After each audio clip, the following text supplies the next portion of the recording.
नमस्कार दर्शक बंधु शुभ सकाळ। आज हूँ जुलाई मास 8 तारिख बुधवार। चलतु नजर पकाइबा आज दिन राज्य और देश विदेशर 20टी गुरुत्वपूर्ण खबर उपरे। ता पूर्व जदि आपण चैनल नुआ करी अछंती तेबे वीडियोटी को गोटे लाइक एवं शेयर करबा सह चैनल को सब्सक्राइब करें। कमेंट बॉक्स रे आपण केउ जिल्लार वीडियोटी को देखुचंती जणांतु, जहा फल प्रत्येक दिन एपरी नुआ नुआ अपडेट सर्वप्रथमे पाई परिबे। आज प्रथम खबर 81,000 अधिक पेंशन भोगी आधार बैंक लिंक बाकी जिलापाल को तत्पर होगा निर्देश। एवं सुधा 81,226 जन हिताधिकारी बैंक आधार संजोग बाकी रही राज्य सरकार समस्त जिलापाल को पुणी थे तुरंत पदक्षेप नेबा सूचना देते। एनएसपी पेंशन भोगी आधार बैंक संजोग कार्य राज्य में उल्लेखनीय अग्रगति होती। तथापि एवं सुधा 81,226 जन हिताधिकारी आधार संजोग बाकी रही राज्य सरकार समस्त जिलापाल को पुणी थे तुरंत पदक्षेप नेबा कहते। सामाजिक सुरक्षा और भिन्नक्षम सशक्तिकरण विभाग अतिरिक्त सचिव दीपक राउतराय जारी करथिबा चिठी रे कहुଯାଇଛି गत 29 जून में जारी होइतिबा निर्देश पर जिलागुड़िकर आधार संजोग कार्य द्रुत गति में चली। पूर्व आधार संजोग बाकी 3,35,850 जन पेंशन भोगी मध्य बहु संख्यक काम शेष होता बेले एवं केवल 81,226 जन बाकी अच्छा। विभाग स्पष्ट करिछि आधार बैंक संजोग नहेले एनएसपी अधीन सामाजिक सुरक्षा पेंशन बंटन रे समस्या उपजी पारे। सेथिपाई बाकी थिबा हिताधिकारी को चिन्हट करी सेमानक आधार को बैंक खाता सह शीघ्र संजोग करबा को जिला प्रशासन को निर्देश दिया जायछि। परवर्ती खबर राशन कार्ड वाला ध्यान दियंतु, चाउल को नहीं सरकार कले बड़ निष्पत्ति। जदि आपण मध्य सरकारी राशन योजना रे लाभ उठांती तेबे एही खबर आपणक पई गुरुत्वपूर्ण। केंद्र सरकार राशन कार्ड धारक मानक जोगाई देउथिबा चाउल गुणवत्ता उन्नत करने को निष्पत्ति नहीं। आगको साधारण बंटन व्यवस्था पीडीएस माध्यम बंटन करा चाउल भंगा शस्यर परिमाण पूर्व अपेक्षा कम हेब, जहाद्वारा लोक मैंने उन्नत मानर शस्य पाइबे। प्रधानमंत्री गरीब कल्याण अन्न योजना अधीन प्राय 80 कोटी हिताधिकारी को उत्तम राशन जोगाइबा लक्ष्य केंद्र सरकार यह निष्पत्ति नियाଯାଇଛି। केंद्र मंत्री प्रहलाद जोशी तांकर एक्स हैंडल रे घोषणा करिसेंति जे केंद्र कैबिनेट राशन सिस्टम माध्यम बंटन करा जाउथबा चाउल गुणवत्ता मानदंड रे परिवर्तन को अनुमोदन करिछि। कंचा चाउल रे भंगा शस्यर सीमा 25% रु 10% को ह्रास करा जायछि, जेतेबेले अरुआ चाउल पई सीमा 16% रु मात्र 5% को ह्रास करा जायछि। सरकार कहिसेंति जे प्राय 30 वर्ष पर राशन चाउल रे गुणात्मक मानदंड रे यह एक गुरुत्वपूर्ण संशोधन। परवर्ती खबर फिटनेस किंबा परमिट नथिले सीधा सीज हेबो गाड़ी, कड़ाकड़ी हेला नियम। गाड़ी चालकंक पई बड़ खबर, फिटनेस किंबा परमिट नथिले आउ निस्तार नाही, केवल चालाण कटाଯିब ताहा नुहे बरं सीधा जबत हेबो गाड़ी। सड़क सुरक्षा नियम को अधिक कड़ाकड़ी करिसेंति राज्य परिवहन प्राधिकरण। गाड़ी चलाचल पई बड़ खबर, फिटनेस किंबा परमिट नथिले आउ निस्तार नाही, सड़क सुरक्षा नियम को अधिक कड़ाकड़ी करिसेंति राज्य सरकार। विभिन्न स्थान रे ब्लॉकिंग चेकिंग जोरदार चलिथिबा बेले एहारी मध्यरे एभली कड़ा आभिमुख्य ग्रहण करिसेंति राज्य परिवहन प्राधिकरण। सड़क दुर्घटना ह्रास तथा समस्त सड़क व्यवहारकारी सुरक्षा को दृष्टि रे रखी वाणिज्य और परिवहन मंत्री विभूति भूषण जेनाकर निर्देश क्रमे सारा राज्य में सड़क सुरक्षा नियम उल्लंघनकारी विरुद्ध में स्वतंत्र जांच अभियान जारी रही। तेबे अभ्यासगत नियम उल्लंघनकारी और सड़क सुरक्षा नियम पालन को नहीं गुरुत्व त्रुटिया करुवा गाड़ी गुड़ी को अंकुश लगाइबा को आभिमुख्य को आहुरी कठोर करने को निष्पत्ति नहीं। एभली गाड़ी को केवल जरिमाना लागू करी छाड़ीदेवा बदल में मोटर यान नियम अनुଯାयी जबत करने भली कार्यानुष्ठान ग्रहण करने को निर्देश जारी होइछि। परवर्ती खबर लागू है VBG योजना। एमान को प्रतिदिन सरकार देवे 327 टंका। जॉब कार्ड रे लागू है नुआ नियम। केंद्र सरकार मनरेगा को उच्छेद करी नुआ ग्रामीण नियुक्ति ग्यारंटी VBG 2026 जुलाई 1 ठारू लागू करिसेंति। एबे श्रमिक मानक दैनिक मजूरी 327.4 एवं 125 दिनर कामर ग्यारंटी मिलिबो। देशर सर्वबृहत ग्रामीण नियुक्ति ग्यारंटी योजना मनरेगा यात्रा शेष होइछि। सरकार मनरेगा आईन 2005 को बातिल करी यहाकू एक संपूर्ण नुआ आईन VBG विकास भारत नियुक्ति एवं जीविका मिशन पाई ग्यारंटी ग्रामीण सहित बदलाई दिया जायछि। एबे आपण दैनिक मजूरी 327 टंका 4 पैसा पाइबे। नुआ VBG आईन अनुसार सरकार सारा देश में ग्रामीण श्रमिकों पाई दैनिक मजूरी हार संशोधन करिसेंति। एही योजना रे काम करुथिबा श्रमिकों को एबे प्रतिदिन 327 टंका 4 पैसा दरमा दिया जिवो। एही निष्पत्ति ग्रामांचल रे वास करुथिबा परिवार गुड़िकर दैनिक आय रे उन्नति आनिबो एवं सेमानंकर जीवन धारण मान रे उन्नति आनिबो। परवर्ती खबर निर्माण करंतु आपणकर प्रथम घर अकाउंट को आसिबो 1,80,000 टंका पठाइबे सरकार। पीएम आवास योजना को नहीं आसिला बड़ खबर। शीघ्र तैयारी करंतु नुआ घर 1.80 लाख टंका देबे सरकार। प्रधानमंत्री आवास योजना सब्सिडी एक सरकारी पदक्षेप जहां गृह ऋण सुध हार में यथेष्ट रिहाती प्रदान करी व्यक्ति विशेषों को घर मालिकाना स्वप्न पूरण करिबारे सहायता करबा पई लक्ष्य रखिछि। एही योजना अधीन रे प्रधानमंत्री आवास योजना शहरी 2.0 अधीन रे प्रथम थर पई घर क्रेता किंबा बिल्डर मानक पई मासिक ईएमआई बोझ को कम करी 1,80,000 टंका पर्यंत सब्सिडी प्रदान करुछि। आय वर्ग उपरे आधार करी सब्सिडी निर्णय करबा पई सरकार हिताधिकारी मानकु सेमानकर वार्षिक पारिवारिक आय अनुसार 3टी गोष्ठी रे वर्गीकृत करिसेंती। सुध सब्सिडी सेही अनुसार गणना करा जाउछि। अंश ग्रहणकारी माने 25 लाख टंका पर्यंत गृह ऋण पाई परिबे जहा संपत्ति मूल्य 35 लाख टंका मध्य सीमित। 1.80 लाख टंकार सब्सिडी राशि 5टी समान वार्षिक किस्ती रे प्रदान करा जाए जहां मूलधन को प्रतिवर्ष 36,000 टंका ह्रास करे। सब्सिडी पई योग्यता पई सरकार द्वारा स्थिर करा जायतिबा निर्दिष्ट शर्तावली पालन करबा को पड़िबो जहा द्वारा निश्चित करा जायतिबा जे सहायता प्रकृत आवश्यकता थिबा लोकंक पाखरे पहुंचिबो। प्रमुख शर्त गुड़िक मध्य पक्का घर नथिबा, पूर्व आवास योजना उपकृत न हेबा एवं संपत्ति महिला मानकर मालिकाना अधिकार सुनिश्चित करबा अंतर्भुक्त। परवर्ती खबर शिशु बाटिका शिक्षक नियुक्ति संबंधी खबर मिथ्या स्पष्टीकरण रखिला गणशिक्षा विभाग। शिशु बाटिका शिक्षक नियुक्ति नहीं सोशल मीडिया रे हेउछि मिथ्या प्रचार।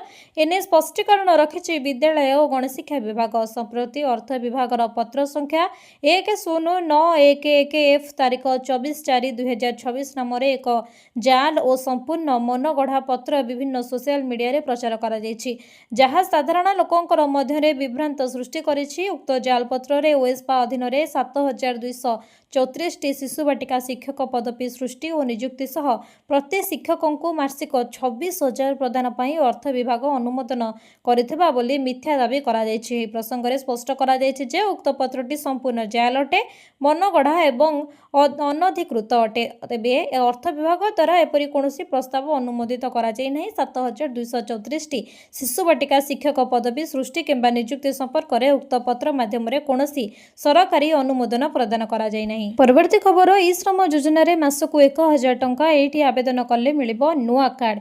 केंद्र सरकारक पक्षरु अनेक गुड़िए योजना आरंभ करा जाउछि। अनेक गुड़िए योजना कार्यकारी हेबा सहित समयक्रमे सेगुडी करे संशोधन मध्य होइथाय। एही योजना गुड़िक मध्यरु अनेक सेही भारतीयक पई जो माने आर्थिक दृष्टि दुर्बल किंबा गरीब श्रेणीर गरीब श्रमिकक पई केंद्र सरकार और राज्य सरकारक द्वारा परिचालित योजना गुड़िक मध्यरु ई श्रमिक योजना एक अन्यतम। एही योजना अधीन रे ई श्रम कार्ड बाहर करबा निहाती आवश्यक जहा द्वारा कि आर्थिक दृष्टि दुर्बल श्रेणीर लोके अनेक लाभ पाई परिबे। आर्थिक दृष्टि को दुर्बल विभाग पई सरकार ई श्रम योजना आरंभ करिसंती। एही अधीन रे प्रति मासरे हिताधिकारी बैंक अकाउंट रे 500 रु 1,000 टंका आसे।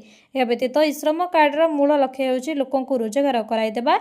2 लाख टंका पर्यंत दुर्घटनाग्रस्त बीमा पाइबे। गर्भवती महिला पिलामानंक पई भरण पोषण सहायता जोगाई देइथाय। दुर्घटना रे अक्षम हेले 1 लाख टंका आर्थिक सहायता।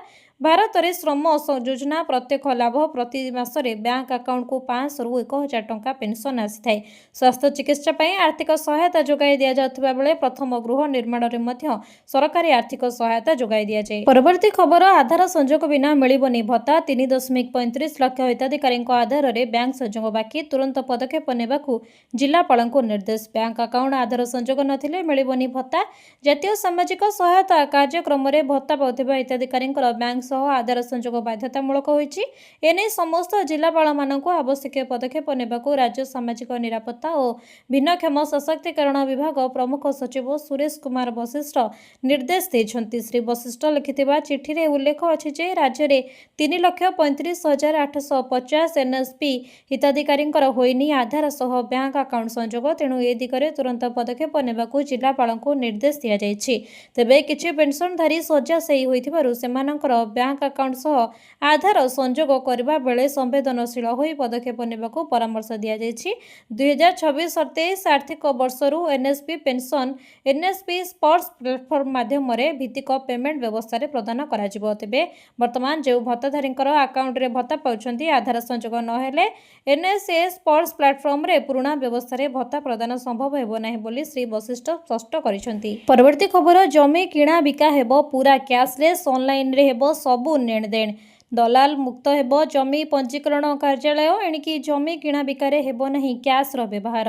ରାଜ୍ୟରେ ସମସ୍ତ ଜମି କିଣା ବିକା ସମ୍ପୂର୍ଣ୍ଣ କ୍ୟାସଲେସ୍ ହେବ। ଗୋଟିଏ ବି ପଇସା କ୍ୟାସ୍ ଟ୍ରାଞ୍ଜାକ୍ସନ୍ ହେବ ନାହିଁ ବୋଲି ସୂଚନା ଦେଇଛନ୍ତି ରାଜସ୍ୱ ମନ୍ତ୍ରୀ ସୁରେଶ ପୂଜାରୀ। ସେ ଆହୁରି ମଧ୍ୟ କହିଛନ୍ତି ଯେ ଏଣିକି ରାଜ୍ୟରେ ଜମି କିଣା ବିକା ହେବ ସମ୍ପୂର୍ଣ୍ଣ କ୍ୟାସଲେସ୍, ଗୋଟିଏ ପଇସା ବି କ୍ୟାସ୍ରେ ଟ୍ରାଞ୍ଜାକ୍ସନ୍ ହେବ ନାହିଁ। ତେବେ ପୂର୍ବରୁ 15,000 ଯାଏ କ୍ୟାସ୍ କାରବାର ହେଉଥିଲା। ଜମି ପଞ୍ଜୀକରଣ କାର୍ଯ୍ୟାଳୟକୁ ଦଲାଲ ମୁକ୍ତ କରିବାକୁ ଏଭଳି ନିଷ୍ପତ୍ତି ନିଆଯାଇଛି।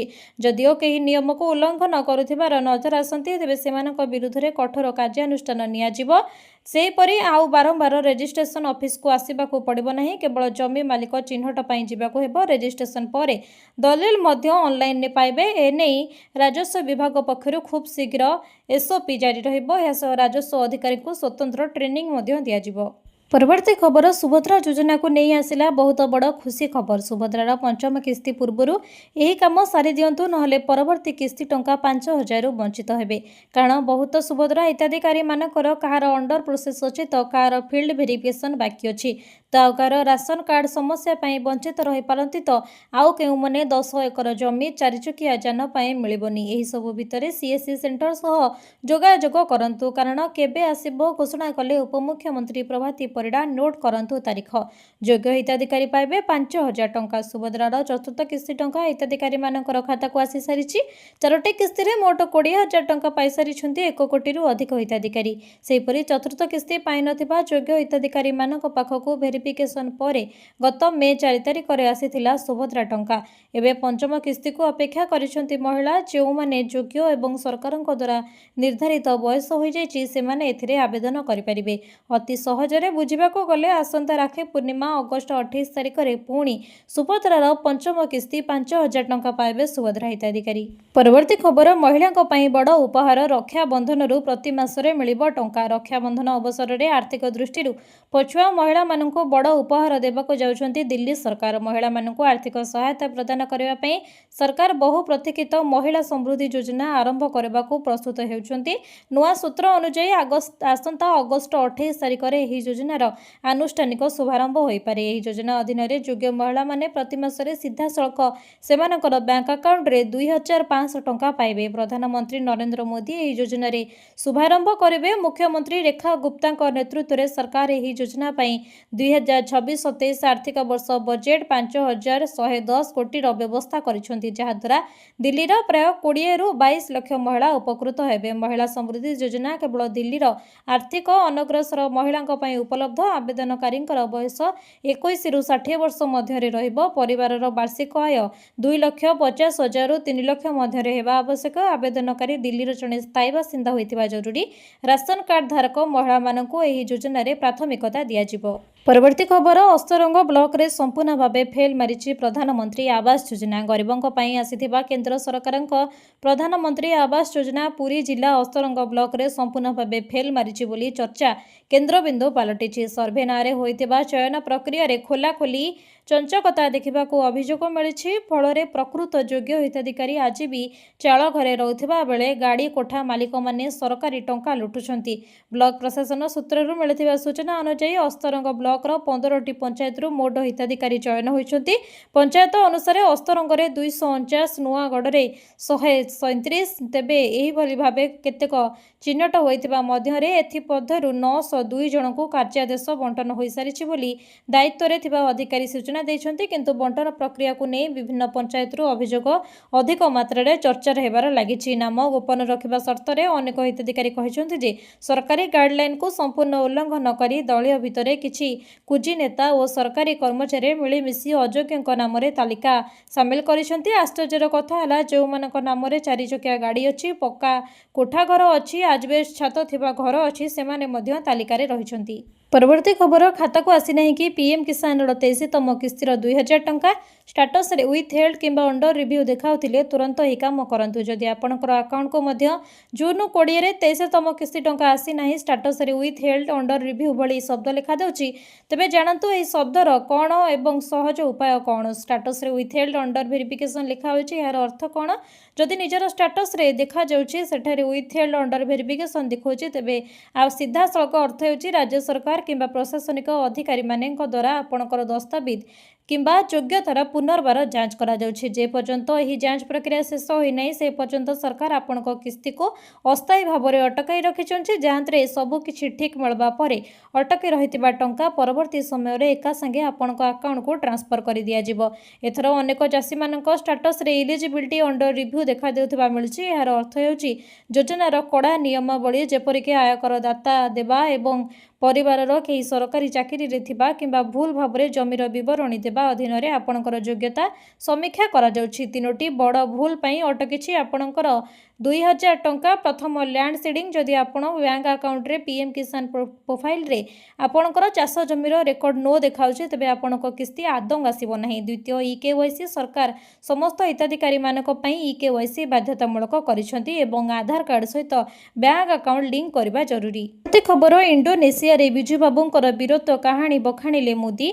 प्रधानमंत्री नरेंद्र मोदी मंगलवार दिन इंडोनेशिया संसद रे ओडिशार बरपुत्र बिजू पट्टनायक को मने पकाई सम्मान जणाइछन्ति। से कहिसन्ति जे 1947 मसिया बिजू बाबू जो साहस देखाई इंडोनेशिया रे नेता मानक बंचाइथिले सेही घटना ही भारत और इंडोनेशिया को परस्पर सहित बहुत पाखक आनिथिला। इंडोनेशिया ग्रस्त समय रे जाकार्ता रे भाषण देई मोदी कहिसन्ति जे सेठाकार स्वाधीनता लड़ाई रे बिजू पट्टनायकर बड़ हाथ थिला। ए कारणरू दुई देश मध्य बंधुता बहुत पुराना एवं गंभीर। इंडोनेशिया रे सांसद मानक मोदी कहिसन्ति जे भारत एवं इंडोनेशिया प्राय एक समय रे स्वाधीन होइतिला। सेथि पई इंडोनेशिया मुक्ति संग्राम समय रे दुई देश एकाठी ठिया होइतिले। जातिसंघ रे मध्य भारत सबुबेले इंडोनेशिया सपक्षरे स्वर उत्तोलन करितिला। एक बड़ संकट समय रे निज जीवन को खातिर न करी इंडोनेशिया नेता मानक उद्धार करिथिबारु प्रधानमंत्री मोदी बिजू बाबू को खूब प्रशंसा करिसन्ति। परवर्ती खबर छात्र छात्री सीधा सड़क समस्या शुणिब गणशिक्षा विभाग। स्कूल छात्र छात्री मानक पई खोलिला स्वतंत्र पोर्टाल। स्कूल छात्र छात्री सुरक्षा को दृष्टि रखी सेमानक पई एक स्वतंत्र पोर्टाल खोला जायछि। एकाडेमिक समस्या मनस्तत्वगत समस्या आदि थिले सही पोर्टाल रे निजर अभियोग करि परिबे। एने विद्यालय और गणशिक्षा विभाग पक्षरु एक स्वतंत्र पोर्टाल करा जायछि। एही पोर्टाल बाबद रे छात्र छात्री मध्य सचेतनता सृष्टि पई जिला शिक्षा अधिकारी को चिठी करिछि विद्यालय और गणशिक्षा विभाग। ओडिशा विद्यालय शिक्षा कार्यक्रम प्राधिकरण ओएसपा पक्षरु होइतिबा चिठी रे उल्लेख करा जायछि। स्कूल छात्र छात्री मानक पई स्टूडेंट हेल्पलाइन पोर्टाल खोला जायछि। एही पोर्टाल www.smus.odisha.gov.in रे छात्र छात्री माने सेमानकर अभियोग को सीधा सड़क विभाग को जणाई परिबे। आगरु स्टूडेंट हेल्पलाइन नंबर थिबा बेले एबे राज्य सरकार वेबसाइट माध्यम रे छात्र छात्री मानक ठारू सेमानकर समस्या जानिबे। परवर्ती खबर झीर नाम अच्छी कि सुकन्या समृद्धि अकाउंट मिल 72 लाख टंका। जानतु केमिति झील मानक भविष्य को सुरक्षित करने सुकन्या समृद्धि योजना होची सबुठारु लोकप्रिय सरकारी संचय योजना मध्य गोटे। अनेक बापा माँ से झीर शिक्षा किंबा विवाह पर जन्मरू किछि किछि संचय करने को चाहती। आसतु देखा यह योजना माध्यम किपरि 72 लाख टंका पर्यंत संचय करें। सुकन्या समृद्धि योजना केंद्र सरकार एक क्षुद्र संचय योजना। वर्तमान यह योजना झील पिला मानक पई आरंभ करा जायछि। वर्तमान यह योजना वार्षिक 8.2% सुध हार प्रदान कराए। गोटे वर्ष रे अकाउंट रे सर्वनिम्न 250 टंका एवं सर्वाधिक 1.5 लाख टंका जमा करा जाय परिबो। 72 लाख टंका किपरि संचय करिवे धरा जाउजे जणे बापा माँ तांको झियो पई प्रति मासरे 12,500 टंका संचय करंती।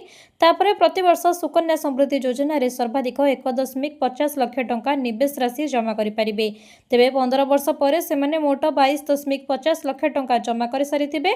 मूल 22.50 लाख युक्त चक्रवृद्धि सुध प्राय 72 लाख टंका जमा हेबो। परवर्ती खबर वन सुरक्षा और सबुज बलय सृष्टि रे ओडिशा देशर तृतीय। जंगल सुरक्षा पई समस्ते आगे आसिबाकू मुख्यमंत्री आह्वान। विश्वव्यापी जलवायु और परिवर्तन विकट ग्रीष्म लहरर मुकाबिला पई व्यापक वृक्षारोपण ही एकमात्र दीर्घकालीन समाधान। विगत 2 वर्ष मध्य राज्य में 558 वर्ग किलोमीटर वन और वृक्ष ଆରବଣ ବୃଦ୍ଧି ପାଇଛି, ଯାହାଫଳରେ ସମଗ୍ର ଭାରତବର୍ଷରେ ଓଡ଼ିଶା ଆଜି ଗୌରବଜନକ ତୃତୀୟ ସ୍ଥାନ ଅଧିକାର କରିଛି ବୋଲି କପିଳେଶ୍ୱରଠାରେ ଆୟୋଜିତ ରାଜ୍ୟସ୍ତରୀୟ 77ତମ ବନ ମହୋତ୍ସବରେ ମୁଖ୍ୟମନ୍ତ୍ରୀ ମୋହନ ଚରଣ ମାଝୀ ପ୍ରକାଶ କରିଛନ୍ତି। ଏହି ଅବସରରେ ମୁଖ୍ୟମନ୍ତ୍ରୀ କହିଥିଲେ, ରାଜ୍ୟରେ ପ୍ରବାହିତ ନଦୀଗୁଡ଼ିକରେ ଚିରସ୍ରୋତା କରିବା ପାଇଁ ସବୁଜ ମହାନଦୀ ମିଶନ ଅଧୀନରେ ମହାନଦୀ, ତେଲ, ବ୍ରାହ୍ମଣୀ, ଋଷିକୁଲ୍ୟା, ବୈତରଣୀ ଓ ବଂଶଧର ନଦୀ ପାର୍ଶ୍ୱରେ 1.5 କିଲୋମିଟର ପ୍ରସ୍ତର ସବୁଜ ବଳୟ ସୃଷ୍ଟି କରାଯିବ।